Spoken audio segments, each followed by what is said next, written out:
Hi everybody, my name's Ashley Hudak, and the topic I'd like to discuss today is why zoos should be allowed.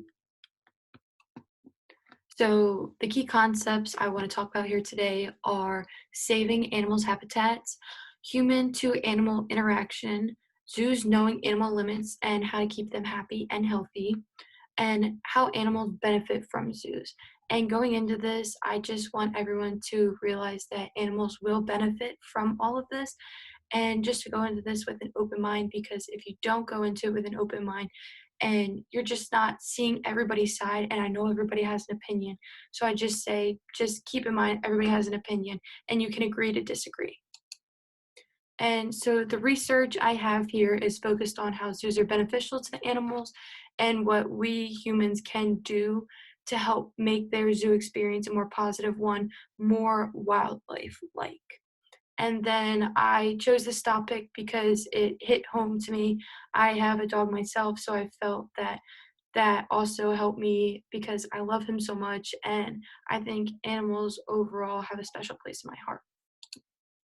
And what I want to talk about first is how zoos will see the whole lookout for animals by caring for them and attending their every need. Because of this, it brings us to our first point, saving animals from their destroyed habitats. So, us as humans, we have had forest fires and everything, and it destroys animals' habitats. This can also be from natural causes, but mainly they're from man made. And because of this, we do feel obligated to help and we do feel responsible, even if we weren't the ones that actually set this forest on fire. It just is a good thing to do. And because of this, if we have animals in zoos, it prevents them from losing their home or getting injured and not being able to sustain their life in the wild. And I feel like pathos is also implemented here because nobody wants to see a whole forest go up in fire, and people just have a stronger connection with animals and also feel more sympathetic for them. Another way that animals' habitats are destroyed is from pollution, so from industries and people littering. And this image shows this huge oil spill that hurts penguins, it hurts sea turtles, it hurts dolphins, it hurts every marine life in the ocean or in a lake or wherever the oil spill happens. So anything that happens here, sea animals are getting the backlash of it. So as you can see, sea turtles will mistake this for food. Adult fish may experience reduced growth, enlarged livers, change in heart and respiration rates, and everything else. And also, oil can make fish and shellfish unsafe for humans to eat. So, not only is this harming the wildlife and the marine life, but say we were to have fishers go out and get us food and everything, and we go to the store and buy it and then eat it, we're also hurting ourselves. So, it's a lose lose situation here. And as you can see, I also think pathos is implemented here. And if you want further information, there's a link you can click on there. And also human to animal interaction. I feel like this is healthy for animals and humans because anxiety and stress is reduced here. It's been known in proven facts and everything, even bringing animals to people's work or at your home life or going to a zoo. It's been shown that people's anxiety and stress levels go down because humans and animals just have this connection, and it's easier to bond with them because humans will judge you, and if you're not the looks or you don't have the clothes or the shoes or the handbags or the car, you can get judged, and nobody wants to go through judgment like that. Animals will just show love and affection. So that's why human to animal interaction is important. And going to a zoo, you're having positive vibes, you're wanting to see the animals, there's no negativity, and the zookeepers love what they're doing as well. So I think this relates to logos because it's logical that human to animal interaction is just the best. And for more information, there is a link. And so not only is zoos beneficial, but they also do have their downsides.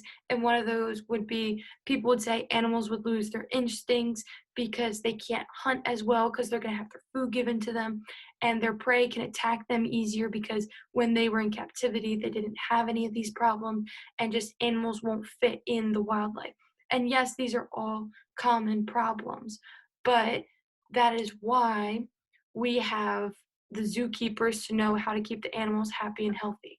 So zookeepers can determine how much interaction they have with these animals, how much food they need, how much water they need, how much love or how much time they need alone so they don't lose their animal instincts.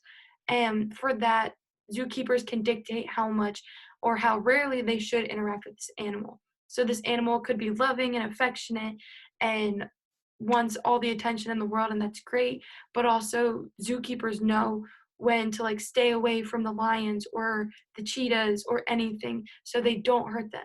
And then this also helps pay attention to how much instincts they have left. And for a zookeeper's experience on how they actually work, that's what the link is right there. And so, how animals will benefit from the zoo.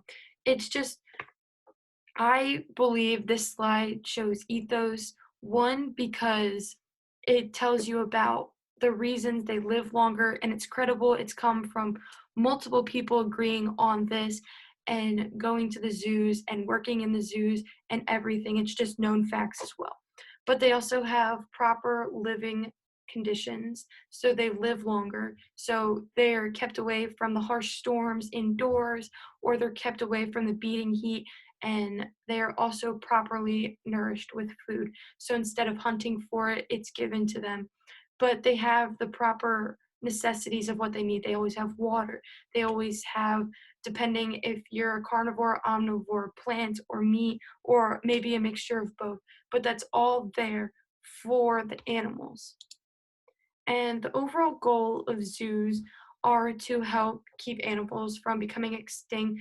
And this is important because more and more these days, humans are building buildings or tearing down forests or habitats where these animals live, and more are becoming extinct. And once they become extinct, they're gone forever.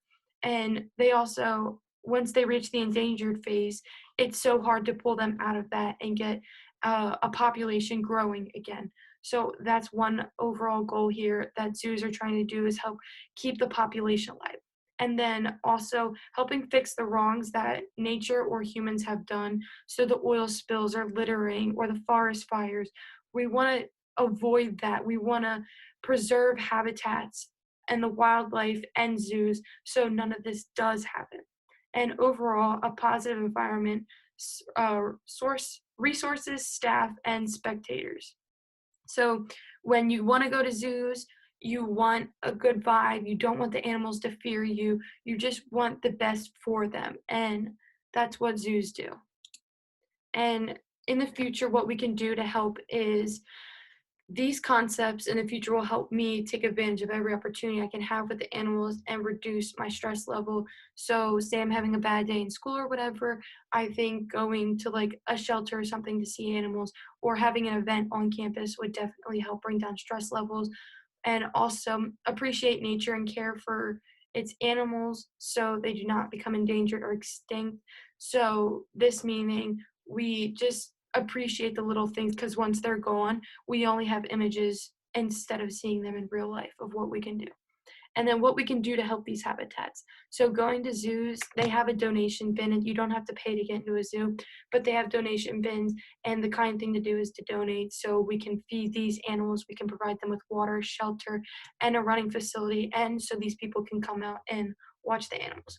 We can clean up our trash and pollution so we can try and reduce the amount that we actually use, and we can clean up after ourselves instead of being lazy or having oil spills or anything. And we can just care for animals because when we interact with them, they only want what's best with us, and we want what's best for them. So, yeah, overall, I think zoos definitely are a good thing. They should stay, obviously. There's some downsides to it, but nothing's ever perfect. Overall, zoos are the best thing, and they're looking out for the animals. So, on that note, go zoos.